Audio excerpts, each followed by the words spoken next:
नमस्कार, मैं अंजू शर्मा आपके सामने स्मृति पाठ का अगला भाग लेकर उपस्थित हूँ।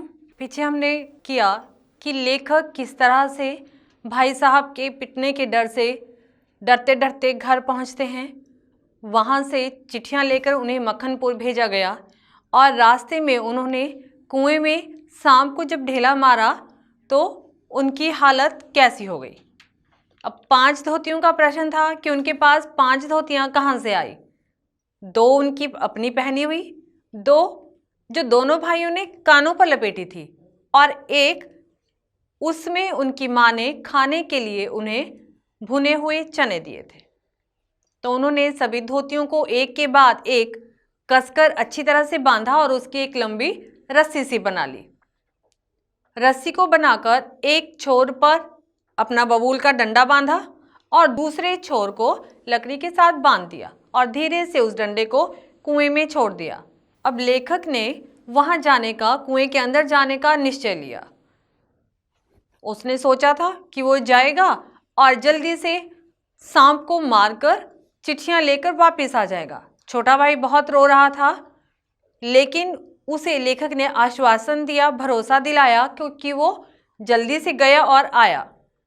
धीरे धीरे लेखक उस कुएं में उतरने लगा। जैसे जैसे नीचे जब वो कुएं के समीप पहुंचा तो लेखक ने देखा कि वहाँ का जो स्थान था अंदर वो बहुत ही कम था। डंडा चारों तरफ नहीं घूम सकता था क्योंकि जो उस कुएं की परिधि थी, जो डायमीटर था, वो बहुत कम था। लेकिन अब लेखक ने मौत के मुंह में सिर डाल दिया था। या तो वहीं पर सांप का ग्रास बन जाता या फिर उसके ऊपर जीत हासिल करके चिट्ठियां लेकर वापस आता, और कोई विकल्प नहीं था। अब लेखक नीचे उतरा। सांप वहां पर फन फैलाए बिल्कुल तैयार खड़ा था कि कब वो नीचे उतरा और कब वो उसको डस ले।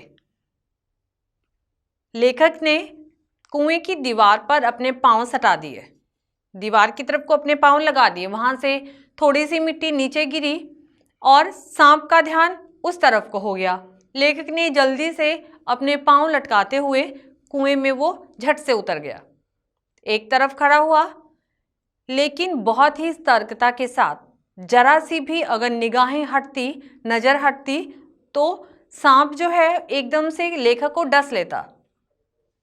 अब 2 चिट्ठियां सांप के दाईं तरफ गिरी थी। लेखक उन्हें उठाए तो कैसे। लेखक बहुत ही सतर्कता के साथ देखता रहा और एक मन किया कि डंडे से सांप के फन को कुचल दिया जाए, और दूसरा उसके पास उपाय था कि डंडे से धीरे धीरे चिट्ठियों को अपनी तरफ को खींच ले। लेखक ने सोचा कि जब तक सांप हमला नहीं करता उन्हें दूसरा उपाय अपनाना चाहिए। लेकिन जैसे ही लेखक ने डंडा चिट्ठियों के ऊपर रखा, अचानक से सांप ने अपना फन डंडे के ऊपर दे मारा और वहां पर अपना जहर लगा दिया। लेखक ने जब वहां डंडे के ऊपर जहर को देखा तो वो एकदम से सुन्न रह गया। यदि वो डंडा ना होता तो ये पूरा का पूरा जहर लेखक के शरीर में पहुंच चुका होता। उसके बाद फिर से जब वो डंडा धीरे से अपने हाथ से वो डंडा लेखक ने पटक दिया। फिर से उन्होंने कोशिश की उस डंडे को उठाने की, और इस बार जैसे ही वो डंडा उन्होंने उठाया और जोर से पटका तो इतनी तेज आवाज हुई कि बाहर बैठा भाई वो भी सोचने लगा कि आज तो भाई का काम तमाम। लेकिन लेखक ने अंदर से ही आवाज लगाई कि वो ठीक है। आवाज इतनी भयंकर थी, लेखक ने फिर से कोशिश की, उसने हार नहीं मानी। अब की बार जब डंडा आगे किया तो सांप के शरीर का पिछला भाग लेखक के हाथ से छू गया, टच कर गया, बहुत ही ठंडा। अब लेखक के हाथ से डर के मारे वो डंडा जोर से छूटा और जोर से उसने उस डंडे को वहीं पर पटक दिया। लेकिन इसमें एक अच्छी बात हुई कि जैसे ही डंडा पटका उन दोनों की आपस में जो स्थान था वो परिवर्तन हो गया। लेखक की जगह पर सांप आ गया और सांप की जगह पर लेखक चला गया एकदम से उछलकर। अब चिट्ठियां तो लेखक के हाथ में आ गई। लेखक ने क्या किया, उन चिट्ठियों को जल्दी से धोती में बांधा और भाई को ऊपर खींचने के लिए कहा। चिट्ठियां ऊपर चली गई। लेखक ने थोड़ी चैन की सांस ली, लेकिन अभी भी अपने प्राणों का संकट वैसा का वैसा था, क्योंकि साम कभी भी अपना फन फैलाए उस पर हमला कर सकता था। लेकिन कहते हैं ना कि जब दैवी कृपा हो तो बड़े से बड़ा काम भी आसान हो जाता है। जबकि अपनी सोच और अपनी योजनाओं को इंसान कितना भी उसके बारे में काम करे, जब तक दैवी कृपा नहीं होगी तब तक वो काम नहीं हो पाएगा। अब जब चिट्ठियां ऊपर जा चुकी थी, लेखक ने हिम्मत नहीं हारी। उसने थोड़ी सी मिट्टी लेकर सांप की तरफ को फेंक दी।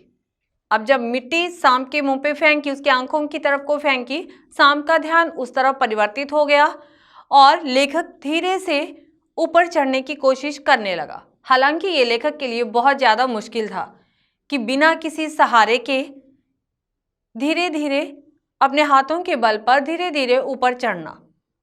ना कोई सीढ़ी थी, ना ही और कोई साधन था, लेकिन लेखक बहादुर था और उन्होंने धीरे धीरे कुएं से बाहर निकलने का प्रयास किया।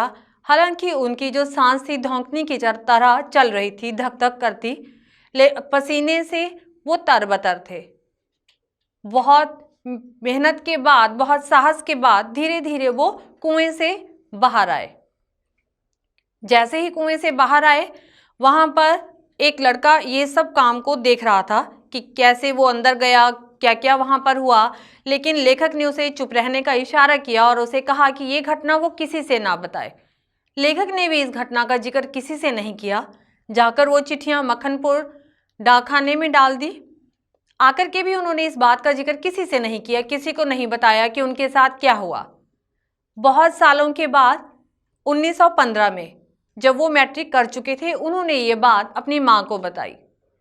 माँ सुनकर बहुत हैरान थी और उनकी माँ ने उस समय लेखक को अपनी गोद में इस तरह से लिया जिस प्रकार कोई चिड़िया अपने डैनों को फैलाकर, डैना होता है पंख, अपने पंखों को फैलाकर अपने बच्चों को उसमें समेट लेती है। उसी तरह से लेखक की माँ ने भी उन्हें अपनी गोदी में पकड़कर बहुत प्यार किया। तो ये थी लेखक के बचपन की घटना। इसी के साथ स्मृति पाठ खत्म होता है। हमें आज्ञा दीजिए। नमस्कार।